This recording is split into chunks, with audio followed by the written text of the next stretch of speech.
In a chemical reaction, atoms are rearranged to form new substances, and there are all kinds of ways that can happen.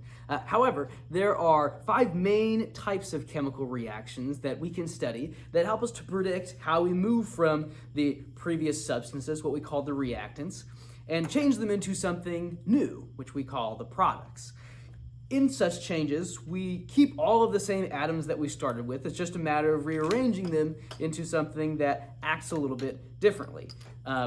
This guy right here is methane, CH4, or carbon tetrahydride. It reacts with the oxygen in the air to make water, like this. These guys, as well as carbon dioxide. And these are probably some things you've heard of before, water and carbon dioxide. These atoms rearrange, which means they change how they bond and stick to each other. In this chemical reaction, we start with methane gas, which is one of the gases coming through this line, and oxygen gas, which is already in the air. It's part of what you breathe.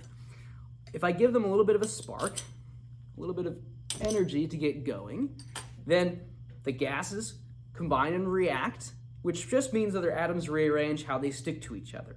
So in a chemical reaction, we should be able to show what we start with and what we end with, kind of like a math equation. We call it a chemical equation because we're showing chemicals, but it's the same kind of idea, and we use an arrow instead of an equal sign. In this chemical reaction equation, we have methane and oxygen, CH4 and O2, reacting and rearranging atoms. But if we only had one of each, one CH4 and one O2, it would be hard to make our products without weird leftovers, like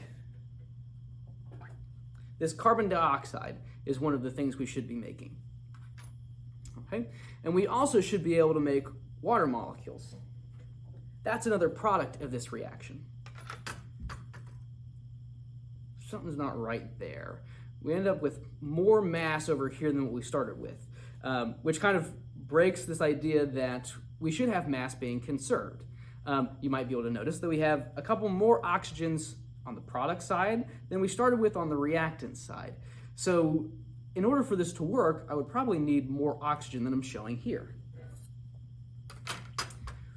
But now I have too much stuff on the reactant side. There are a couple hydrogen atoms that go unused. 2 of them get used to make this water molecule, and the other 2 are nowhere to be found.